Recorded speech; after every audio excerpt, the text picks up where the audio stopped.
This is the story of a 30-year search by U.S. intelligence agencies to perfect mind control. Some of those engaged in that search have agreed to talk about it for the first time. One said, "I think every last one of us felt sorry to attempt this kind of thing. We knew we were crossing the line." The search would be endless. From brothels, an agent says, we learned a lot about human nature in the bedroom, to the mystical rites of a magical mushroom ceremony performed by an Indian shaman, to a Spanish bull ring. The bull has had electrodes implanted in the brain and is controlled by a scientist. There would be victims.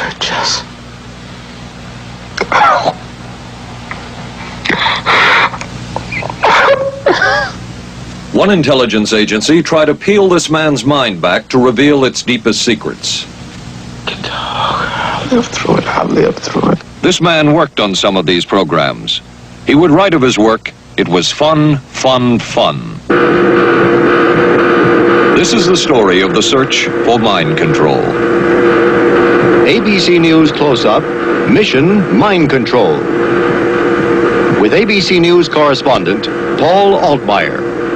We are not professing to tell you the complete story of these activities. We are professing to tell you the complete story that we know. Right. But these records that we've uncovered don't tell the story. They tell pieces of it. This is a story that has been told in bits and pieces. This is an attempt to pull most of it together. We know we don't have the full story. We do, however, have some striking new revelations and insights. The story begins here, just off the nation's front yard, the Mall. The buildings behind me were the headquarters for the World War II Office of Strategic Services. It was here that the first halting steps toward mind control began. The shaper and molder of OSS was General Wild Bill Donovan. He said of his group's work, "We may have made mistakes, but we were not afraid to try things that were never done before." In this anything-goes atmosphere, Donovan appointed this man, Stanley Lovell, a Boston industrialist, to break new ground in many scientific and technical fields. Donovan called Lovell his Dr. Moriarty, after the fiendish professor in Sherlock Holmes. Lovell liked the name and posed for this Saturday Evening Post photo. He later wrote of his OSS job that it was, quote, "to stimulate the Peck's bad boy beneath the surface of every American scientist and to say to him, throw all of your normal law-abiding concepts out of the window. Here's a chance to raise merry hell." It was in this atmosphere that the search for mind control began. This bizarre man would be an active participant in that search over the next 2 decades. His name is George White, an OSS captain who had formerly been with the Bureau of Narcotics. In his diary, seen here publicly for the first time, White left a legacy of the darker side of American intelligence work. He received his early OSS training at the British-run school at Oshawa, Canada, the same school where Ian Fleming, the creator of James Bond, was trained. White referred to the school in his diaries as the Oshawa School of Mayhem and Murder. Mike Burke, former OSS colleague of White's and now president of Madison Square Garden Center. Very compelling fella, mysterious fella, almost mystical fella. He was fascinating because you knew something about him, but not enough about him to really get a fix on him. He also knew a great deal about the swifter elements of society, the gamier side of life, and he was very impressive in his technical knowledge of the underworld, so to speak.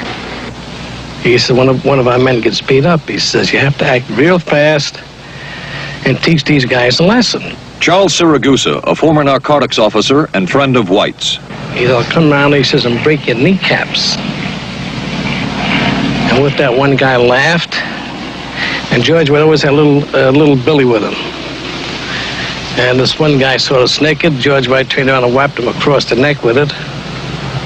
Then he picked up a pool stick and started beating everybody up. He made his point. And he made his point.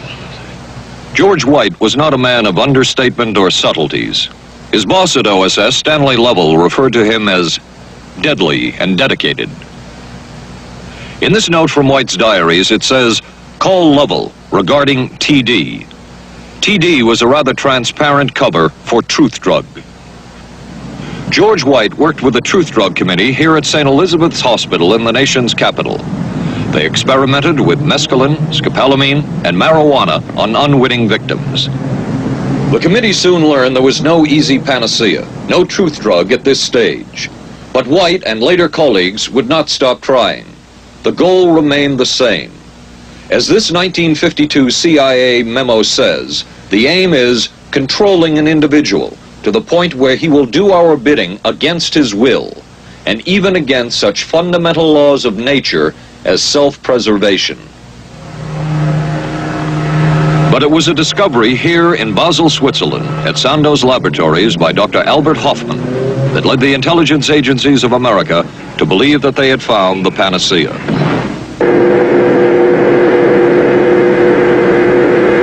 The discovery was lysergic acid diethylamide, LSD. The film that you see is considered by many experts to be the closest illustration of the effects of a hallucinogenic. It was one of the first times that anybody had run into a powerful drug that was different than anything else that they knew anything about. John Gittinger, recently retired chief psychologist for the CIA. This is the first time Gittinger has been interviewed publicly. We could disable a whole city by putting a very small amount on a water supply. After all of these years of us, those of us who involved in looking for this secret drug, this was the only thing that began to look for the first time like it might be something like that. The CIA's interest in LSD was intense. The worry was that the Russians would get hold of it. Were the Soviets into LSD? I'm going to have to say I'm sure they were, but if you ask me to prove it, I've never seen any direct proof of it. But at one point, intelligence information received from Switzerland said that Sandoz Laboratories was about to put 100 million doses of LSD on the open market.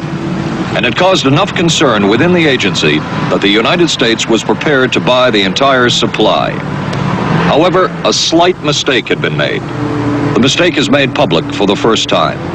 I just found out on a new CIA document that there were no such large quantities of LSD on the market. John Marks has filed numerous Freedom of Information suits against the CIA and has unearthed much new material. He is the author of The Search for the Manchurian Candidate, a history of intelligence agency work with mind control. He is a consultant for this report. What happened is that there was a military attaché in Switzerland, an American officer, who got milligrams and kilograms mixed up.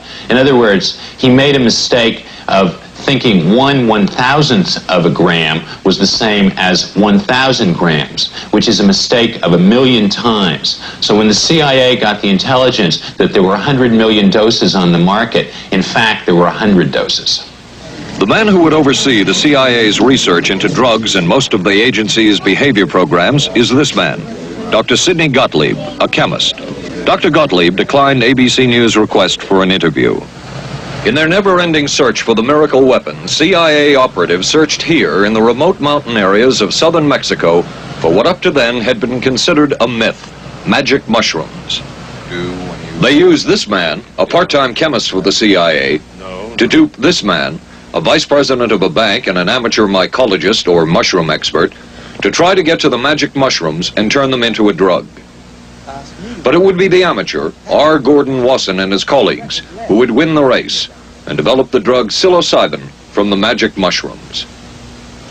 We went into the Mazatec area, far from the highways, remote from Mexico City. There we found that rotten bagasse, as it's called, bagasso, covered with mushrooms. These mushrooms I didn't know, had never seen. They were the sacred mushrooms. Wasson would also discover and record the ancient mystical rites of the mushrooms from a local shaman or magical priestess, Maria Sabina. And we were seeing incredible sights. They would go slowly or they would go fast as I ordained. all your senses are rendered acute. We say that you see visions, you see hallucinations, but that doesn't begin to tell this story. The hallucinations are only part of it. You hear sounds, you smell things. The night was thrilling. Word of Wasson's discovery reached the CIA quickly. Dr. James Moore, a University of Delaware chemist, secretly served the CIA preparing deadly chemicals on short notice. Moore was instructed to get close to Wasson and accompany him on another trip to Mexico to get the magic mushrooms. Internal documents show the CIA felt a drug derived from the mushrooms could remain an agency secret. What in the world were they looking for with the magic mushrooms? I think the best answer to that is that they were looking for fundamental information on compounds that would be capable of causing changes in behavior, changes in mental attitude. Did you ever consider what would have happened if any of these substances were given to, say, unwitting people? Oh, I don't remember having considered that specifically. What if you, I trust perhaps you've thought about it. Well, I haven't worried about it. Your question again, what would I have thought had I known that any of these substances would have been given to unwitting persons? You mean a hostile agent of another government? No, I think that was probably one of the things they had in mind. I mean, testing it out on an American citizen. I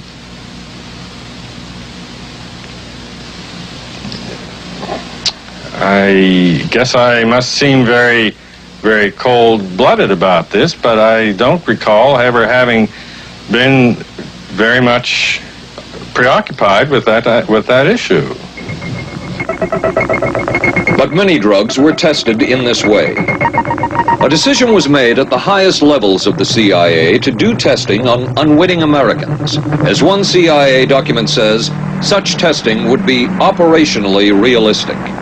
A former CIA official who worked on these programs describes for the first time how the decision was made.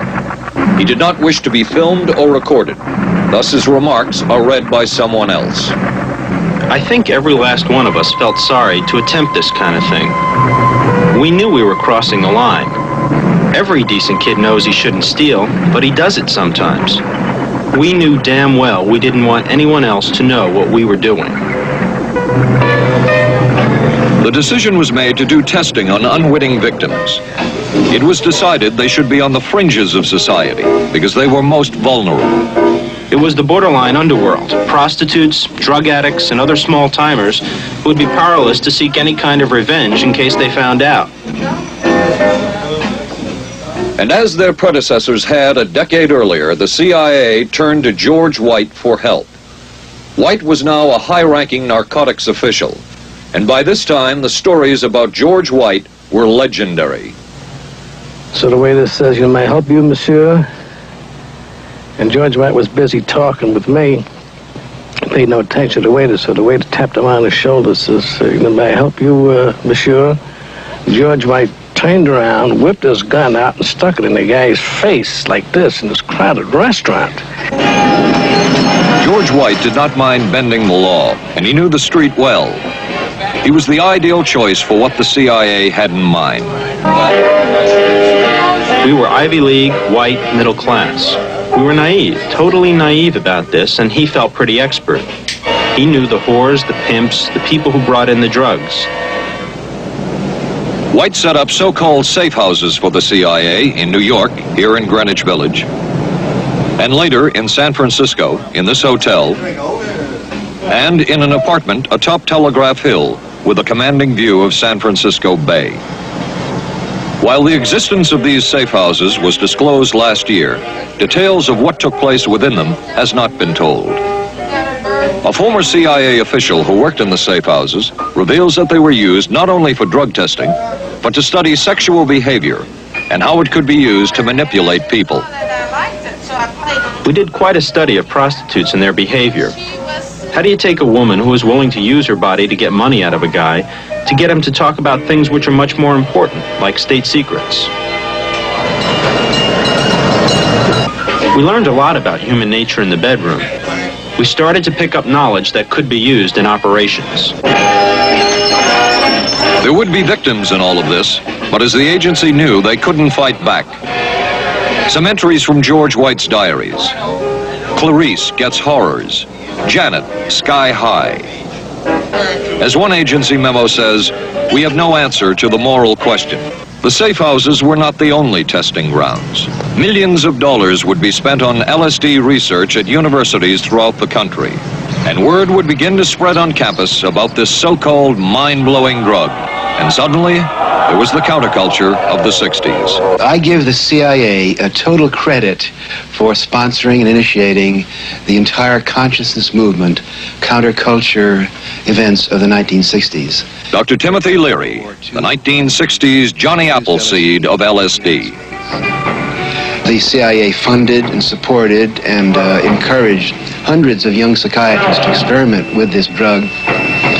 The fallout from that was that the young psychologists began taking it themselves, discovering that it was an intelligence-enhancing, consciousness-raising experience. I know that some of the studies in which the CIA had supported used as subjects people who later became strong proselytizers of LSD. So, in that sense, yes, I think it did sustain the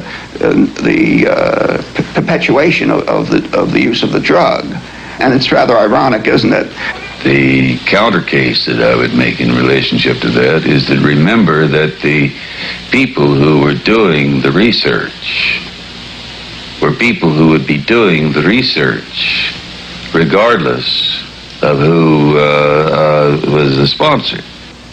I don't think anybody working in that time in the remotest ever thought that it would blow up into the kind of thing that it did.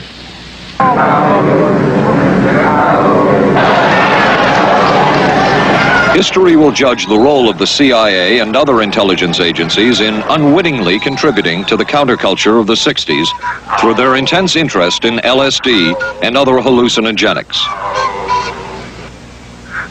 But for the moment at least, the argument can be made that the CIA helped usher in the age of Aquarius.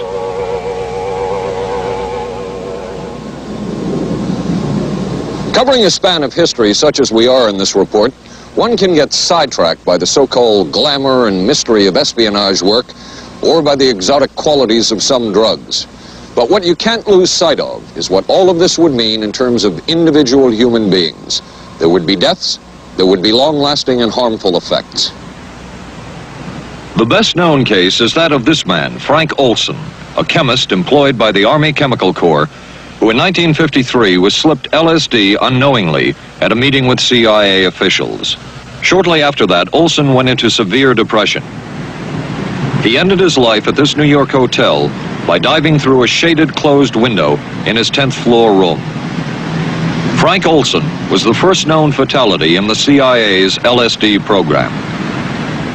Olson left behind a widow Alice and 3 children, but it would be years before they learned the real story of his death. Shortly after his suicide, Alice Olson was visited by Dr. Sidney Gottlieb, the man who had administered the drug, and by Robert Lashbrook, his deputy, who was the last person with Frank Olson the night of his death. It was probably to check me out and see whether I was handling myself and handling the situation, whether I was hysterical. And I'm sure they left the house feeling ever so much better because I had been gracious and hospitable to them, so that I must have played right into their hand and made them feel fine. 23 years later, how did you feel about that meeting? My anger was unbelievable at how I had been duped for this length of time, and the anguish which was unnecessary. Anyone who knew during all of those years never told Alice Olson the real story of her husband's death. She would discover it by accident more than 2 decades later. In essence, it was a 22-year-long cover-up. Lyman Kirkpatrick was Inspector General of the CIA at the time of Frank Olson's death. But had not the Olson case occurred within the secret confines of the CIA, Would not this case have been a prosecutable case? Perhaps Definitely, I manslaughter? would think, very definitely prosecutable, and certainly from the point of view of Mr. Olson, why it should probably have been actionable. Frank Olson's suicide slowed down the CIA's testing of LSD and other drugs, but only momentarily. The CIA was not the only government agency interested in the possibilities LSD and other drugs presented for mind control. The Army Chemical Corps first started working with the CIA and then branched off on its own. It too tested drugs on unwitting victims, and a death would result. The case of this man, Harold Blower, a tennis pro, seen here with his daughter Elizabeth, is well known. In 1953, Blower was a private patient at the New York State Psychiatric Institute. He was given 5 injections of a mescaline derivative that was being tested secretly for the Army Chemical Corps. With the 5th injection, Harold Blower died.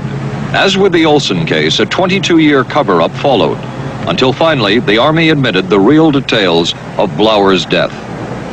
Since the initial news stories of Harold Blower's death, close to 5,000 documents, previously classified, have been released by the Army and obtained by ABC News. They provide valuable insight into Army activities at the time of Blower's death and where the Army went from there with their own drug testing program. From a previously classified deposition of Dr. James Cattell, who administered the mescaline derivative, on the purpose of the drug testing, to produce symptoms similar to those that you see in schizophrenia, on how much the patient knew about all this.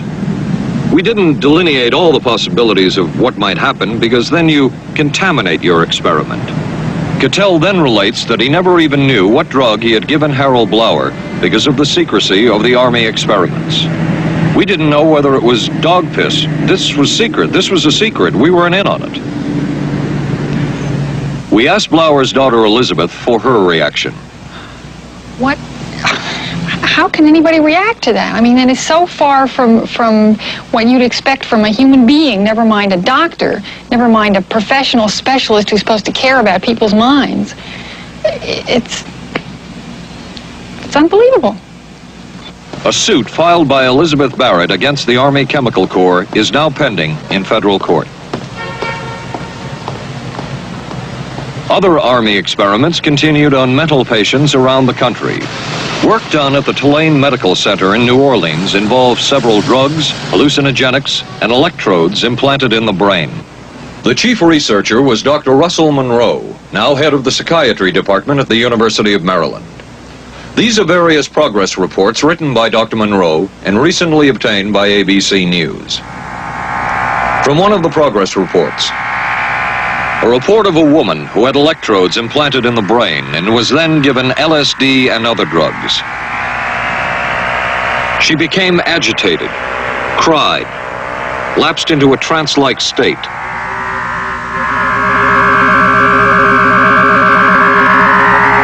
Felt as if she were about to have a convulsion, experienced waves of darkness and light, had bizarre sensations in her neck and legs, said somebody was trying to manipulate her body. At this point, Dr. Monroe wrote that the woman was obviously having paranoid ideas. As a layperson, perhaps you can enlighten me. What therapeutic effect would the type of experiment that I just described have on a patient? Well, the therapeutic effect would be indirect. Was this patient aware that she was being given LSD? Yes, I mean, they were told that they would be given some medication, and they should have... Specifically LSD? Well, we told them, I don't think that they would have even known what LSD was then at the time. They were told that they were going to they would be given some medications which might make them feel worse. Dr. Monroe, what do you think the Army Chemical Corps was looking for in all of this testing? They were looking for an incapacitating agent, an agent that would not harm the person permanently, but would incapacitate them temporarily. That seemed like a humanistic way to wage a war, if war is necessary.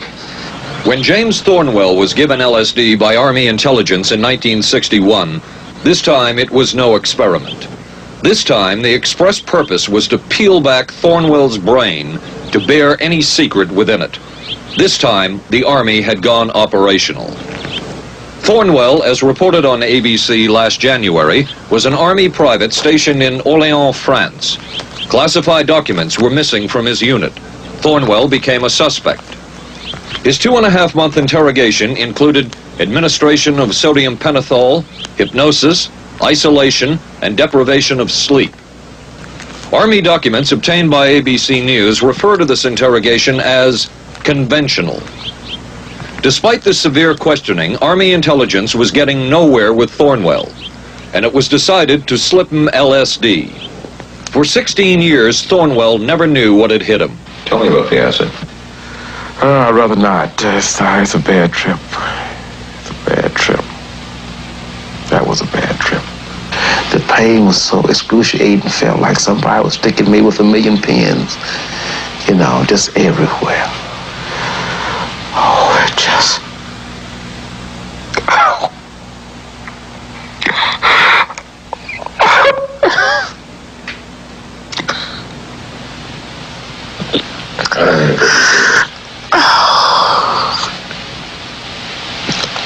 You want to stop for me?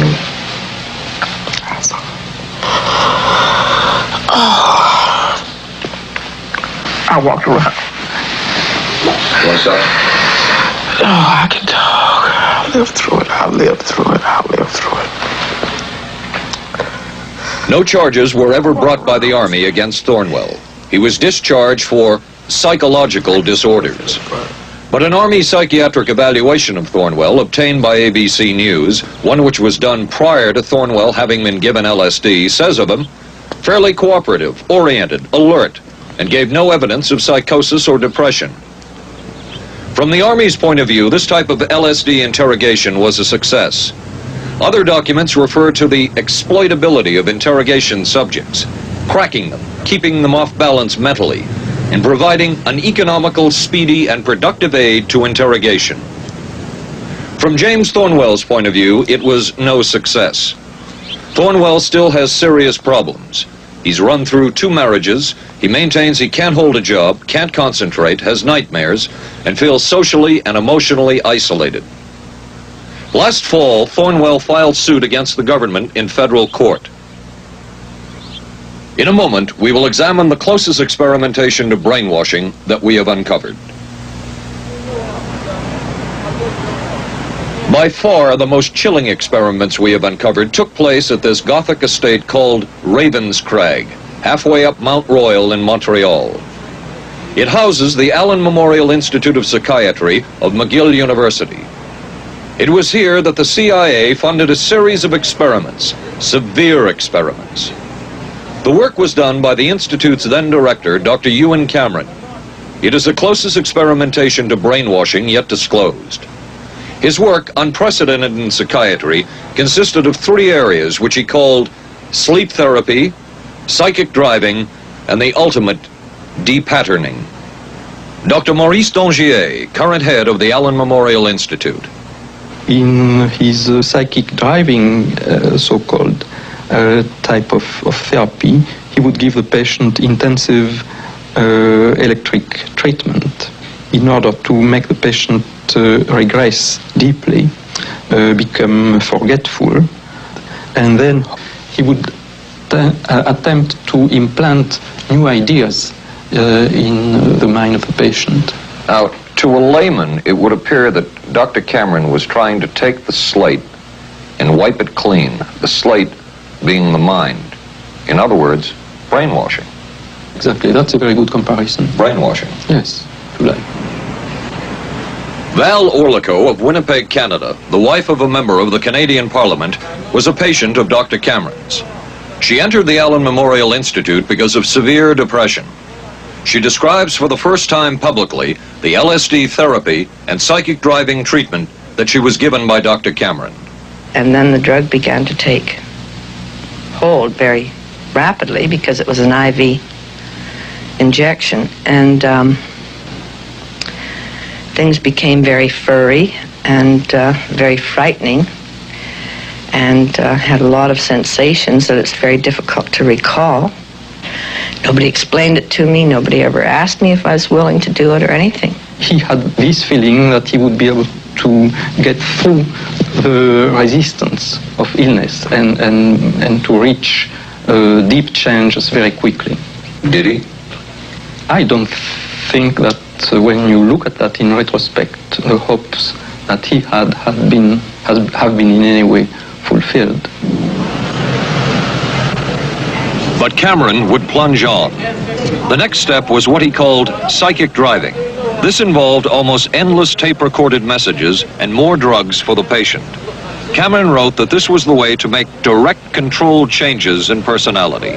I thought this was the coldest and most impersonal treatment that anybody could give to anybody in the world. And I became more and more despondent and more angry. I just became so despondent that I thought I can't live like this any longer. And I thought I would just go out and throw myself underneath the cars on McGregor. I stood on the curb of that street and I stood there and I thought, okay, go. And then I thought, what if you're not killed?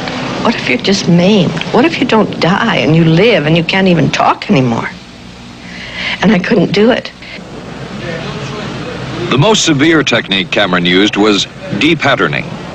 He described it as breaking up the existing patterns of behavior by means of intensive electroshock therapy with prolonged periods of sleep. He carried out these experiments in something he called the sleep rooms. People in there were like babies. They cried and they were very disoriented. And we were very afraid of the sleep room. We used to walk very carefully against the side of the corridor that was opposite the sleep room with our backs to the wall when we'd go by. Cameron used this combined sleep electroshock treatment on patients as long as 30 days. One patient he kept asleep for 65 days. Cameron retired, and his successor, Dr. Robert Cleghorn, ordered a follow-up study on the patients treated with Cameron's de-patterning method. It showed that it was no more beneficial in its result than the use of more conservative methods. But the follow-up study showed that 60% of those who had been de-patterned still had amnesia for periods of anywhere from 6 months to 10 years. That's quite a memory loss, isn't it? That is a memory loss, indeed it is. It's I think, more than desirable. In retrospect, does Dr. Cameron's experimentation and his treatment appear harsh? I would say yes. This forceful type of approach that I was describing to you is definitely, it can be said that it's harsh.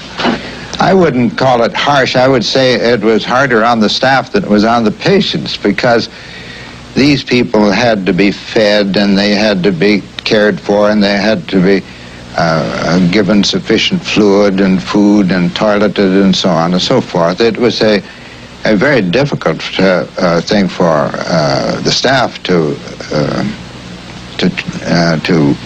follow these patients properly and see that they did well.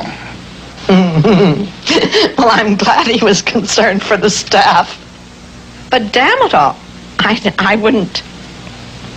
I could have maybe had a different kind of life. And that makes me angry and sad, and I don't know how to explain how I feel, really. I just. How did you feel when you learned that Dr. Cameron's experimentation was financed by the CIA? Well, I thought, I can't even use the word that I thought, because I thought, that bastard. And he was too smart. He knew who he was working for. And, excuse me, but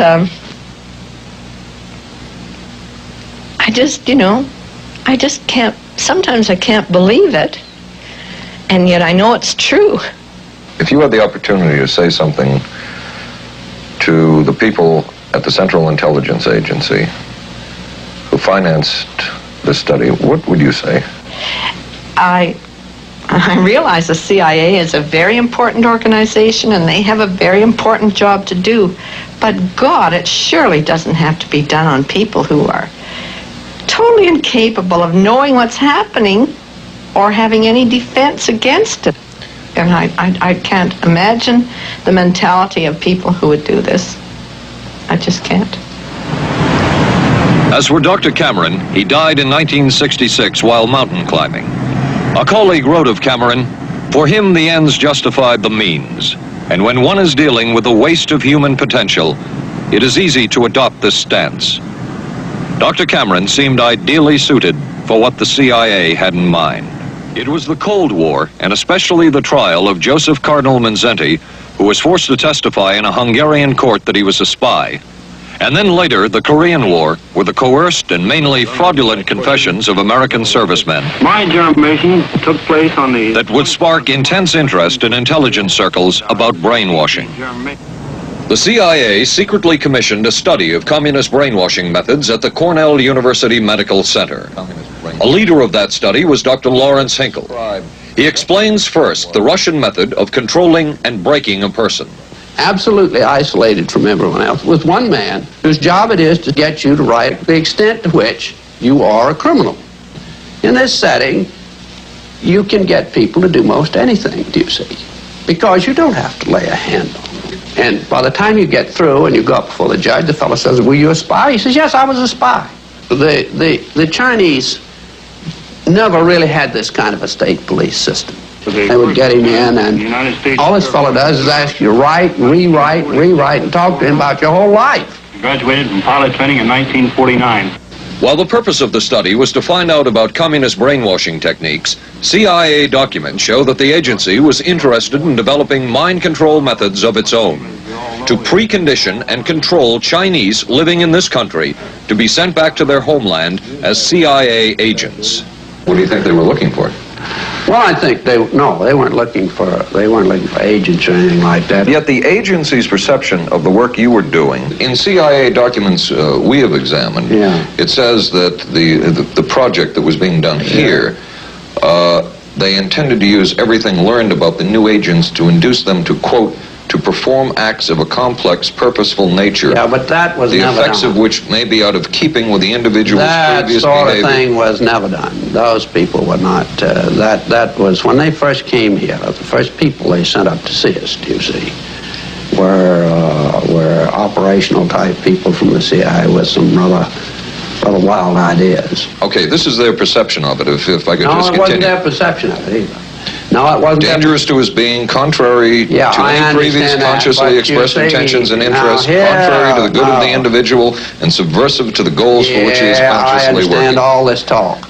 But the situation was, you see, those things were never done because of wise people on both sides.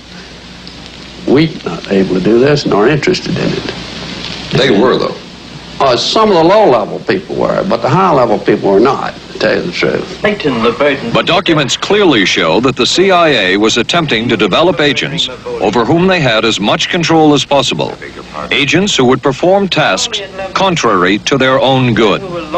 Normally conditioned American who's been trained to kill and then to have no memory of having killed.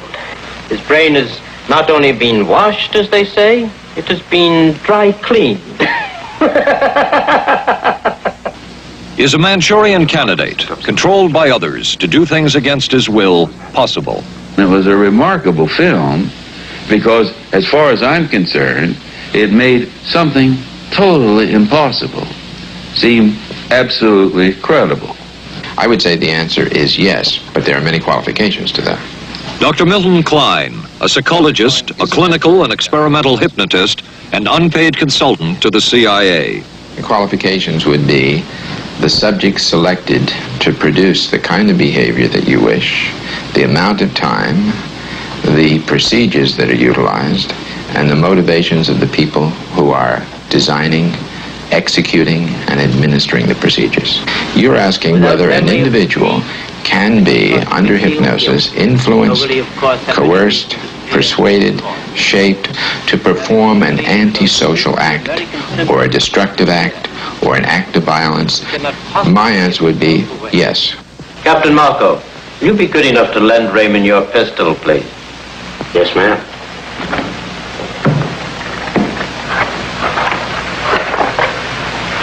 Thanks, Ben. Sure, kid. Shoot Bobby, Raymond. Through the forehead. Yes, ma'am.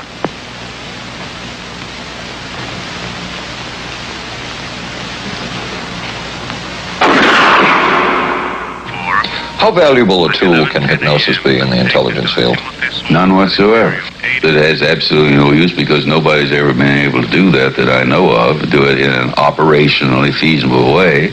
I'm not in any way saying that hypnosis doesn't take place. I'm not saying there's nothing to it. I would say that most government agencies concerned with intelligence operations have been looking to hypnosis as a tool for a variety of purposes, one of which is to carry out and to execute certain intelligence operations on a basis where they would not have to rely completely on some of their own emotional reactions. Actually, would that entail murder?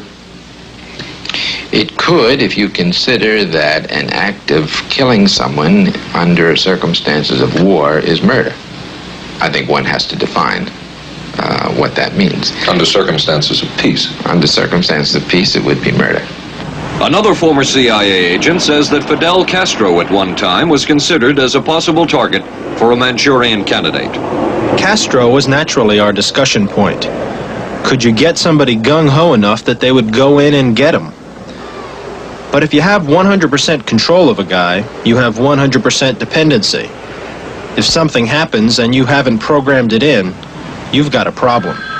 So in the end, it was decided that a Manchurian candidate was not feasible. But the search for mind control continued. But could the mind be controlled? Perhaps not. But is human behavior predictable? In this area, the CIA did make a significant breakthrough. A personality assessment system designed by the agency's chief psychologist, John Gittinger. It comes close to being able to predict how humans will behave. It's really a descriptive system, an attempt to try to describe personality in a relatively systematic way so that hopefully you can get some kind of an idea to predict what the behavior between different kinds of individuals. Gittinger's system had many uses in intelligence work. One was to draw personality portraits of world leaders. Using Gittinger's system, the agency concluded the Shah of Iran is a brilliant but dangerous megalomaniac whose basic problems resulted from an overbearing father. And there were other applications. Your assessment staff played a key role in helping other governments pick their police intelligence agencies, including, we've learned, the Korean CIA, Uruguayan National Police. Can you tell us about this? No. Author John Marks. The former #2 CIA man in Uruguay told me how in 1966 John Gittinger and an assistant traveled down to Uruguay and gave the tests in order to select members of the Uruguayan intelligence service. A psychologist who used to work for the CIA told me in 1961 he personally traveled to South Korea as part of an American CIA effort to set up the Korean CIA and to give the personality tests to candidates for the Korean CIA to choose the best man for their secret police. But one of the basic functions of Gittinger's system was finding the vulnerabilities of an agent, a double agent, or a potential agent. In its applicability to intelligence work, isn't the PAS system looking for a person's soft spot? Well, of course, the answer to that is yes, but I hasten to say soft spot. This is what I consider a negative word. Of the hundreds of behavioral projects undertaken by the CIA, Gittinger's appears to have been one of the more successful and more conventional. Other experiments were not as conventional. Neurophysicist Dr. Jose Delgado was financed by the Office of Naval Research. In this experiment, the bull is sedated. Electrodes are implanted in its brain. Delgado transmits an electronic impulse to the center of the bull's brain. Delgado has remote control of the animal. Recently released CIA documents refer to the feasibility of remote control of animals, and that special investigations will be conducted toward the application of selected elements of these techniques to man. Other areas were examined through the 60s and 70s. Brain surgery, psychosurgery, creation of amnesia, parapsychology, manipulation of genes. Even though past and present CIA officials have indicated this kind of work ended in 1963. And one of those who took part in these programs. Thank you, sir. In 1977, the Senate subcommittee heard testimony from many of them, but the testimony was not that revealing. According to one of them, they agreed amongst themselves to keep the inquiry within bounds that would satisfy the committee. Former narcotics officer Charles Siragusa says that he was asked to limit his testimony by the man he reported to at the CIA. He wanted me not to say anything. To perjure yourself. That's right. Well, either that, I'd have to perjure myself or take the Fifth Amendment. And I'm not about to take the Fifth Amendment for anybody. Okay. Former CIA chemist Robert Lashbrook testified he had no first-hand knowledge of the agency-run safe houses when in fact he supervised one of them. And according to George White's diaries, was at a safe house when White conducted what he called an LSD surprise experiment. Dr. Sidney Gottlieb, whom we recently filmed near his California home, oversaw many of the CIA behavioral programs. He retired in 1973 and destroyed the records of this work. In sort of a valedictory letter, Dr. Gottlieb wrote that he and his colleagues had been able to maintain contact with the leading edge of developments in the field of biological and chemical control of human behavior. Dr. Gottlieb also testified before the Senate subcommittee, but from an anteroom where he could not be filmed because of what his lawyer termed health and cardiac problems. Dr. Gottlieb declined ABC News' request for an interview. And what of George White, the man who helped the agency in so many of its programs? He would retire here to Stinson Beach, California. And shortly before his death, he wrote to his boss at the CIA, Dr. Sidney Gottlieb, and summed up his career by saying, "It was fun, fun, fun. Where else could a red-blooded American boy lie, kill, and cheat, steal, deceive, rape, and pillage with the sanction and blessing of the All-Highest?" Has mind control been achieved? From all of the available evidence, it appears doubtful. The human will has prevailed up to this point. But as we have seen, work is continuing in this field, work that we still don't know very much about. How deeply are the Russians and other dictatorships into all of this? We really can't say, and the CIA is reluctant to give out information about it. But the basic question remains, what place does all of this have within a democracy? One final point should be made. As one of the persons who worked on these programs told us, we are very capable, conscientious, and very dedicated scientists working for our country. Their work speaks for itself. This is Paul Altmaier for ABC News.